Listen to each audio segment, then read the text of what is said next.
Talk to them. Yeah. Not to you. Not to me. Hey, Sammy. Hi, I'm Riley. This is Floatplane Riley Week. Riley Week on Floatplane. It's all about me. This video is meant for me to answer questions that you guys sent in, but I'm gonna try to stay focused on that. But my mind wanders. First, for example, Kodo Kestis. I hope that's a reference to Cal Kestis, or it's just your name. I'm sorry. Why is Riley? And I've been wondering about that my whole life. This is the deep. We have to think about these things. Why is Linus? Why is anything? Riley is because it's fun, you know? No. Linus Media Group needed a host and a writer and a random Swiss Army knife type person to do a bunch of random things at the company, primarily write tech linked. So here I am. I was spawned from the pits. I forgot. You had to start with saying Central Pack. It's been a long time. Bust it out. Central Pack. See, it's not very iconic. People glommed onto it. The reason they glommed onto it is because I very much tried to make it a thing when I was at NCIX. For context for anyone, Central Park is a phrase that me and my friend used to say because in reference to Flight of the Conchords, when they book a gig and they think they're booking a gig at Central Park in New York, but they're not booking a gig at Central Park in New York. They're booking a gig at a centrally located park in Newark. Which is not the same thing at all. And so they get there and there's a whole thing. It's funny. Look it up. There's probably a clip. I don't have it. Central Park. And so we said it to kind of as a general comment, like, you know, how are you doing today? Central Park. Oh, you want to go hang out at the thing? Central Park. That's how we used it. You want me to hold it up like this, like I'm playing it like a flute? No, I'll give you a lower.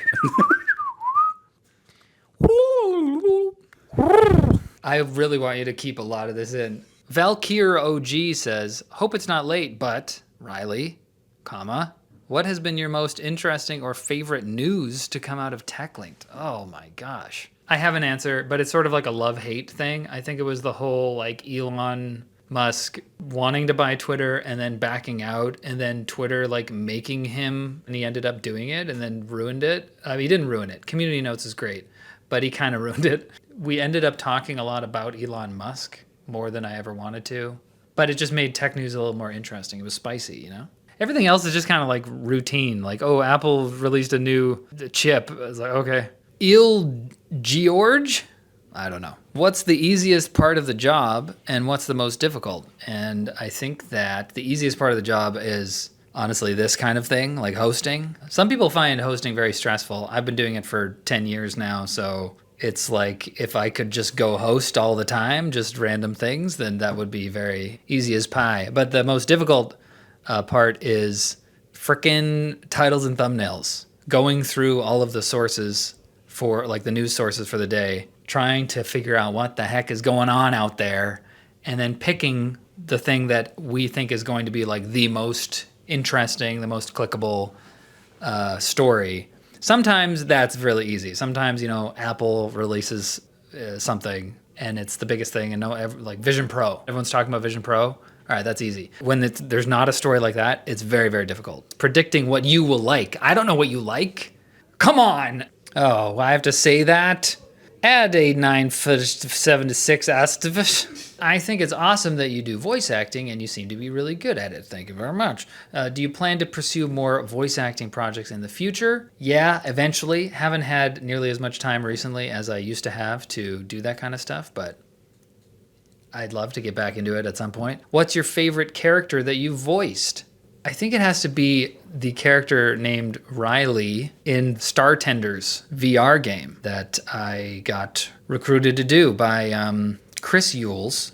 The Yogscast people made a game because they wanted to have a character that was actually based on me in the VR game, Star Tenders. It was actually very flattering and exciting. I basically played like kind of an exaggerated version of myself, and that was really fun. Hashtag ad. Hashtag sponsored. Oh no, this is Floatplane. They hate ads. I've been waiting for this one. Ben Rose says, what does being a minimalist actually mean? Thank you, Ben, for the opportunity to clarify this, because I feel like ever since my Intel upgrade went up, I was kind of memeing about minimalism in that video. It's like half real, half meme. I'm not like a minimalist in the sense that like, I don't know what people mean when they say minimalist.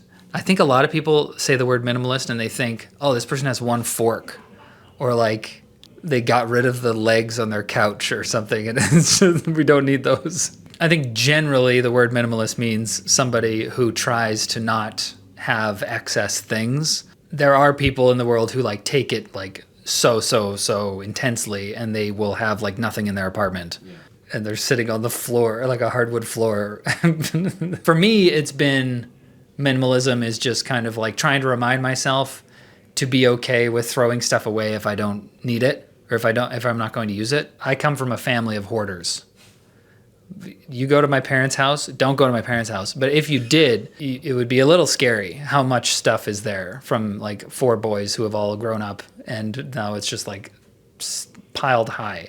Honestly, rude of us to leave our parents' house in that condition. But yeah, I saw that and I'm like, I don't want to do that. So resist the urge to keep something because you're like, maybe I'll use it at some point. Like, be actually realistic about whether you're going to use it or not. If it is actually like I have a tech box full of like random dongles and stuff, because I'm like, if I do troubleshooting on tech, I need those dongles. Those are my dongles. Thyrin says, do you have an unending list of funny openings for Tech Linked or Game Linked and an intro to Quick Bits? This is always impressing me. That was the goal. So thank you for saying that. We don't have an unending list. We have occasionally come up with an intro for Tech Linked or Game Linked, and we're like, we can't use that today, but we think it's funny. And so we throw it into this Trello card. And the rest of the time, we just try to remember what we've done before and not do the same thing. We have occasionally accidentally done like the same intro or a very similar intro. And I've been called out. I remember being called out on it once, but not very often, which honestly is surprising to me as well. Jamon, I'm definitely not saying a lot of these names right, but they're handles. What do you want? As you were previously a voice actor, if you still don't do that, if you were to return, what would be your dream role to have and why? Okay. Previously to the last few years, I feel like I would have said something in Star Wars. Yeah, or some like epic, operatic adventure type thing. I feel like I love Lord of the Rings. I love Star Wars, pre-Disney. I think someone mentioned, like, would you voice a character in Rick and Morty as well?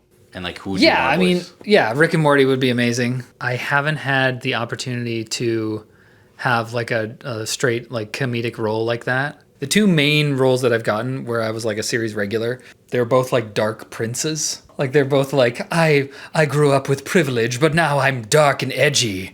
Like it was just that voice 2 times. So I would like to do something different than that. Maybe I could play Tim Cook in something. Toxic Sans has a toxic question.